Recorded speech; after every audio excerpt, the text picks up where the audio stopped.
vamos a explicar por qué cuando utilizamos una tipografía concreta, lo podemos hacer de varias formas, ¿vale? Podríamos hacerlo de esta forma de aquí, que es este código, ¿vale? El de Google Fonts. Vendríamos a la parte del HTML y añadirlo por aquí, ¿vale?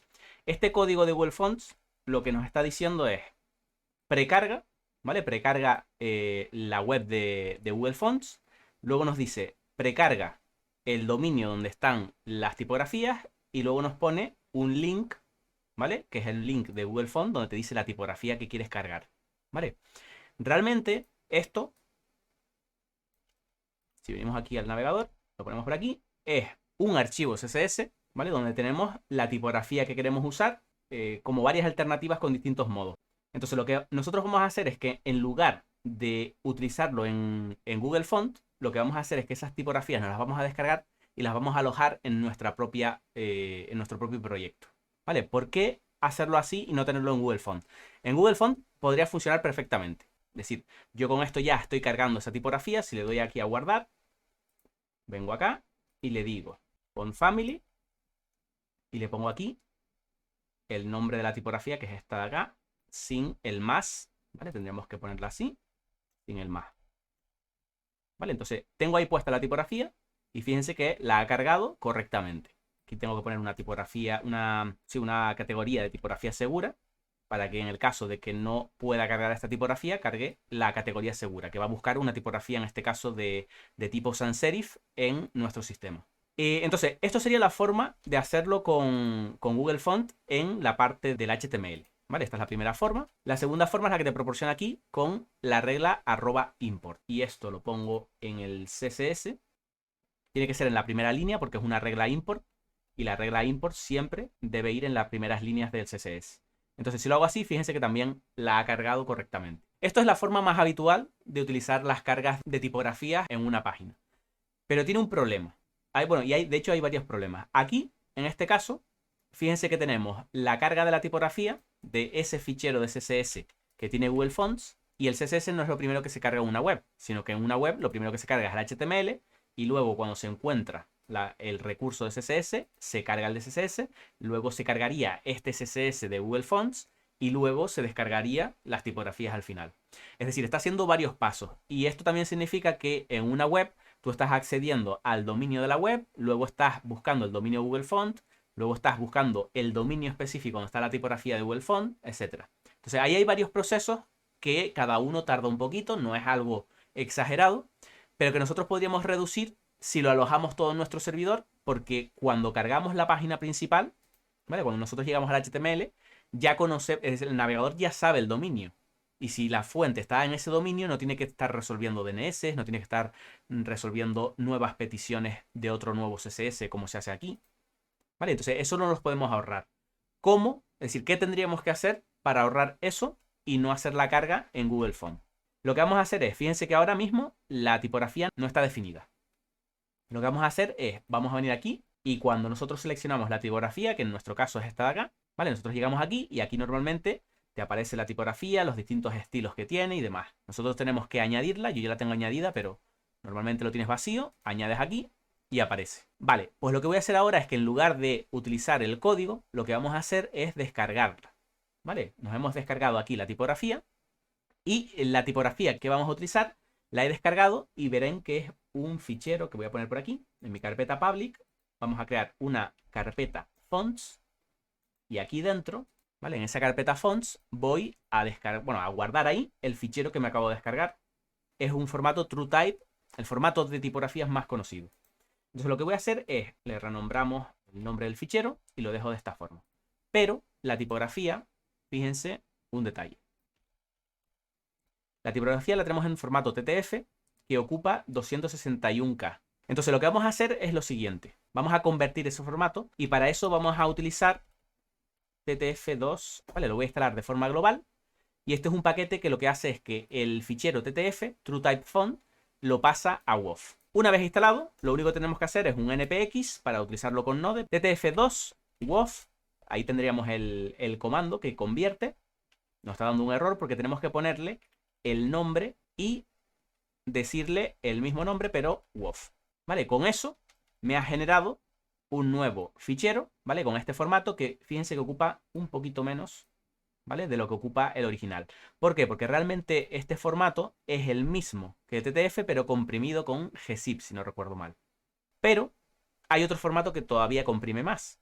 WOF2 es la segunda versión que tiene de este formato, ¿vale? Que está comprimido en lugar de con gzip, con Brotli, que es un sistema de compresión de Google que mejora el gzip. Para instalar esta herramienta es un poquito más complicada, ¿vale? Pero si nosotros quisiéramos instalarla, tendríamos que hacer estos pasos de aquí. Clonar este repo, ¿vale? El que estamos comentando. Entrar en la carpeta del repo. Hacemos un cmake de la carpeta anterior. Esto para configurar lo que vamos a compilar, para compilarlo y para instalarlo. Lo que nos va a hacer es generar dos comandos, que es este de aquí, wof2 compress y wof2 decompress. Uno para comprimir, de TTF a wof2, y uno para descomprimir, de wof2 a TTF. Lo único que tendríamos que hacer sería wof2 compress, le pondríamos el nombre y el TTF. Simplemente lo ponemos y fíjense que hace el proceso, lo convierte y listo. Ahora, en el punto en el que estamos, tenemos el fichero TrueType, el fichero wof y el fichero wof2. Y fíjense que este de aquí son 105K, muy pequeñito. Esto tendremos que hacerlo con todas las tipografías que usemos. Van a ocupar menos de la mitad del original. Ahora vamos a ver cómo hacer esa precarga. Se volvemos aquí a nuestra página. Venir a la primera línea. Hacemos una regla font face, que es donde vamos a hacer la precarga. Esto, si se acuerdan, si venimos aquí al código, a la URL que nos daba de Google Font, si accedemos, vemos que aquí hay varios font face. Nosotros lo que estamos realmente haciendo es ese font face en nuestro propio documento. Cuando tú pones una regla font face, le estás diciendo al navegador, probablemente hay una tipografía que tú no conoces. Entonces te voy a decir a continuación cuál es la tipografía. Le tenemos que poner el nombre, que sería este de aquí. Con la propiedad src le vamos a decir dónde está nuestro fichero de la tipografía. Lo vamos a definir con URL, como definimos, por ejemplo, una imagen de fondo en CSS, y le vamos a decir la ruta. La ruta en mi caso es lo que está dentro de public, o sea, fonts, y el nombre del fichero, que sería abyssinica-sil.wof2. Una vez escrito esto, espacio, y le decimos el formato, que en nuestro caso es wof2. Esto sería lo mínimo que hay que hacer. Si vamos a ver un poco el soporte que tiene este formato, vemos que, salvo en Internet Explorer, en el resto de los navegadores lo soportan. Lo que podemos hacer es lo siguiente. Le vamos a poner una coma aquí y aquí le ponemos URL fonts abyssinica-sil.wof.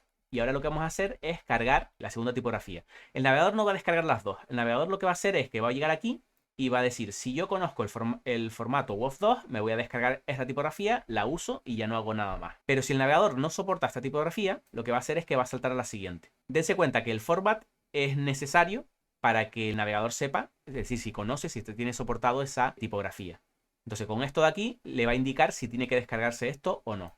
No es que se esté descargando todas las tipografías, ¿vale? No es que esté descargando todas y vaya probando una por una, sino que descarga la que le interesa. Lo mismo se puede hacer con abyssinica-sil.ttf. Y aquí el formato no es TTF, sino que es TrueType.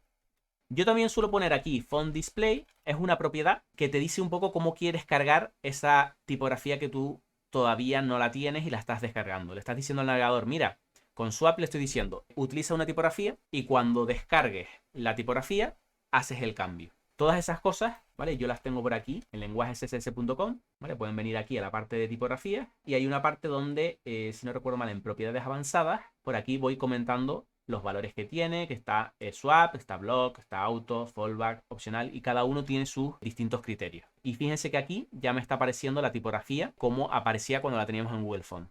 Si nos fijamos ahora en el navegador, vamos al network, ¿vale? Y voy a recargar la página. Fíjense que si voy mirando por aquí, tenemos una petición solo 106K. Habría que hacer este bloque font face por cada una de las tipografías que vayan a utilizar. Y es bastante interesante de modo que te ahorras la petición a Google Font, tienes la tipografía en tu proyecto, no es una dependencia externa, ¿vale? Siempre va a funcionar siempre que lo tengas en tu proyecto. Y en general va mucho más rápido.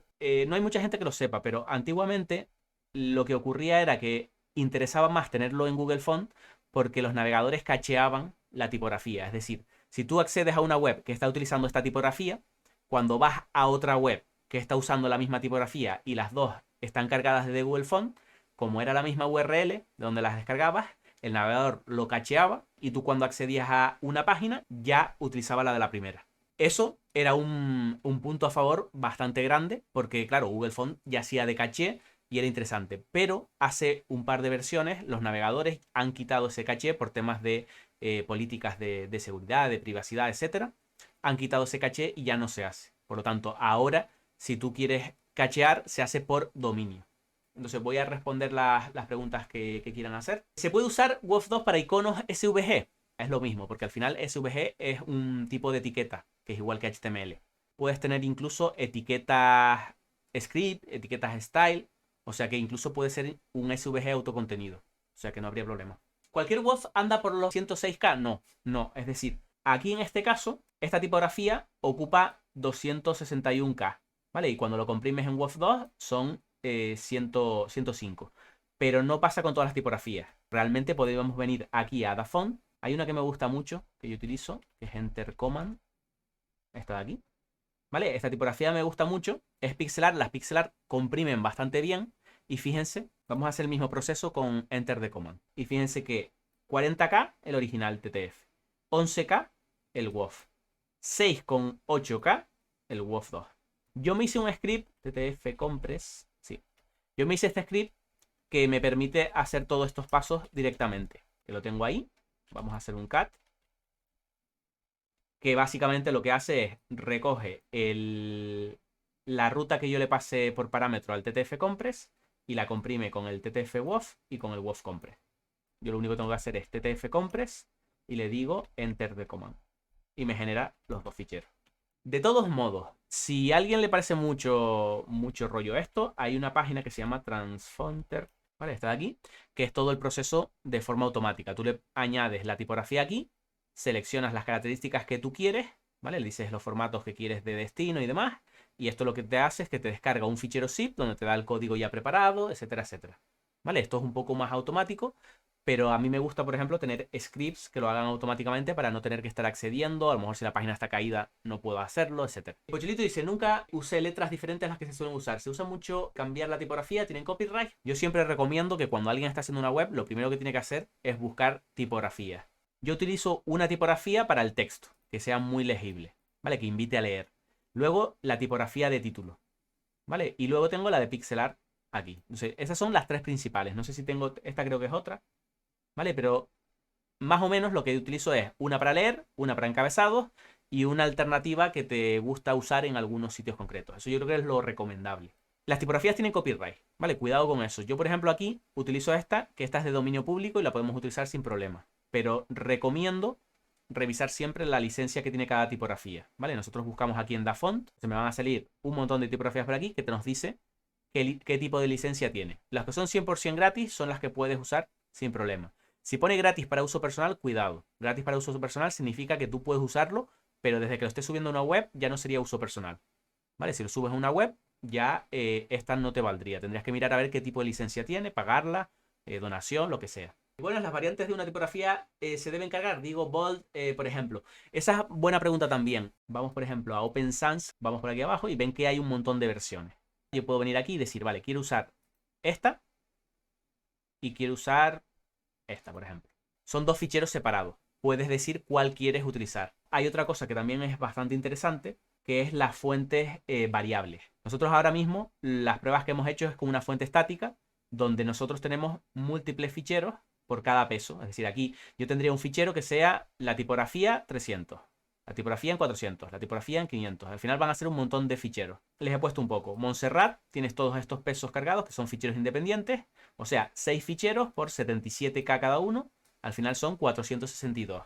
Luego, tenemos otra cosa que son las fuentes variables. Las fuentes variables es una sola tipografía que incorpora todos los pesos y es flexible. Es decir, tú le puedes poner incluso 334. ¿Vale? Y fíjense cómo varía la fuente. De hecho, es animable también. Se puede animar la tipografía y hacer que haga cambios de este tipo. ¿Vale? Sin embargo, esto va a golpes porque es una tipografía concreta. Y en este caso tendríamos un solo fichero, pero sí es verdad que suele ocupar más. ¿Vale? Fíjense que, por ejemplo, el peso 300 de esta tipografía son 77K. Pero este son 120 porque tiene todo el rango. ¿Vale? Entonces, podrían usar fuentes variables, fuentes